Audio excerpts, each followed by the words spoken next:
அஸ்ஸலாமு அலைக்கும். நான் உங்கள் ஷிஃபா குக்கிங்லேருந்து பேசுகிறேன். இன்றைக்கி நம்ம என்ன ரெசிபி பார்க்க போகிறோன்னா மசாலா வேர்க்கடலை. இது நல்ல ஒரு சூப்பரான ஈவினிங் ஸ்நாக்ஸ். உங்கள் குழந்தைங்க எல்லாம் ரொம்ப விரும்பி சாப்பிடும். வாங்க எப்படி செய்கிறதுன்னு பார்க்கலாம். இது செய்கிறதுக்கு நம்ம முதல்ல பச்சை வேர்க்கடலை தான் எடுத்துக்கணும். வறுத்த வேர்க்கடலையில் இது செய்யக்கூடாது. பச்சை வேர்க்கடலையிலே கொஞ்சம் காஞ்ச கடலையாக நான் எடுத்து வச்சுருக்கேன். நான் 1/4 கிலோ கடலை எடுத்திருக்கேன். அதுக்கு 1/2 கப் கடலை மாவு, 1/4 கப் அரிசி மாவு, இதுதான் கரெக்டான கணக்கு. 1/2 ஸ்பூன் கரம் மசாலா, 1/2 ஸ்பூன் சாட் மசாலா,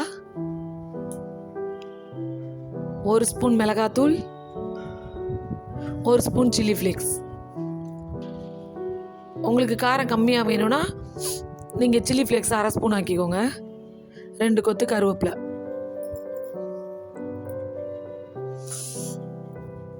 கடலை மாவு இப்போ நான் சேர்த்துக்கிறேன்.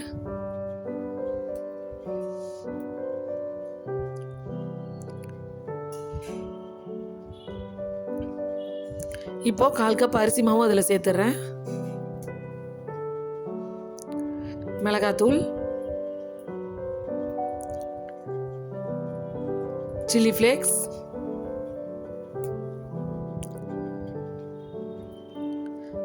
கரம் மசாலா, சாட் மசாலா. நீங்கள் சாட் மசாலா சேர்க்கும் போது அதில் நல்ல ஒரு புளிப்பு டேஸ்ட் கிடைக்கும். தேவையான அளவு உப்பு, அப்புறமா கொஞ்சம் பெருங்காயம். இது எல்லாத்தையும் கைட்டு நல்லா மிக்ஸ் பண்ணி விட்டுருங்க.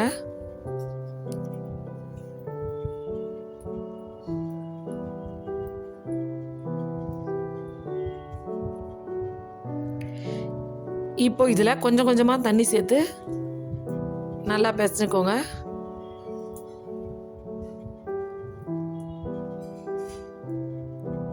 என்னோட சேனலை நிறைய பேர் சப்ஸ்கிரைப் பண்ணாமல் பார்த்துட்ருக்கீங்க. என்னோட சேனலை நீங்கள் சப்ஸ்கிரைப் பண்ணாதான் நான் போடுற புது புது வீடியோஸ்லாம் உங்களுக்கு நோட்டிஃபிகேஷனில் வரும்.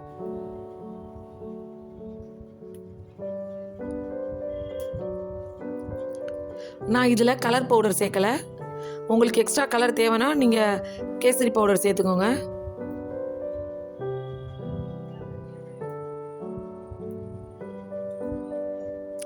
பார்த்தீங்களா, தண்ணி கம்மியாக இந்த மாதிரி டைட்டாகவே கொஞ்சம் பிசைஞ்சுக்கோங்க.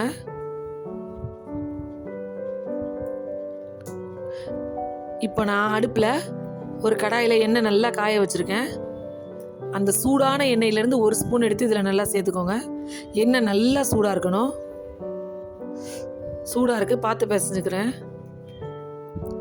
இந்த சூடான எண்ணெய் சேர்க்கும் போது தான் உங்களோட வேர்க்கடலை நல்லா கிறிஸ்பியாக கிடைக்கும். பார்த்தீங்களா, இதுதான் கரெக்டான பதம். இந்த மாதிரி திக்காக இருந்தால் தான் மசாலா மேலே நிற்கும். இப்போ நம்ம எண்ணெயில் இந்த மாதிரி ஒரு வேர்க்கடலையாக போட்டுருக்குருவோம். பார்த்தீங்களா, மசாலா திக்காக இருக்கிறனால அந்த வேர்க்கடலை மேலே எல்லா மசாலா நிற்கிது. எண்ணெய் கொஞ்சம் மீடியம் ஹீட்டில் இருக்கிற மாதிரி பார்த்துக்கோங்க. ரொம்ப நல்ல சூடாக இருந்தால் போட்ட உடனே மேலே உள்ள மசாலா மட்டும்தான் வேகும். உள்ளே உள்ள கடலை சரியாக வேகாது. கொஞ்சம் மீடியம் ஃப்ளேமில் வந்தால் அந்த மசாலையும் வேர்க்கடலையும் ஒன்றா பொரிஞ்சு வரும். இப்போ பாருங்கள், நல்லா கிறிஸ்பியாக சூப்பராக கோல்டு கலரில் ரெடி ஆயிடுச்சு. அவ்வளோதான், நம்மளோட மசாலா வேர்க்கடலை ரெடி ஆயிடுச்சு. இப்போ இதே எண்ணெயிலேயே நான் கொஞ்சம் கருவேப்பிலையும் பொரிச்சு எடுத்துக்கிறேன்.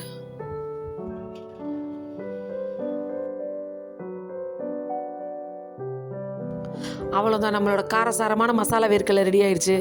நீங்களும் உங்கள் குழந்தைங்களுக்கு செஞ்சு கொடுத்துட்டு எப்படி இருந்துச்சுன்னு எனக்கு கமெண்டில் சொல்லுங்கள். சூப்பர். சப்ஸ்கிரைப் பண்ணுங்க. தேங்க்யூ.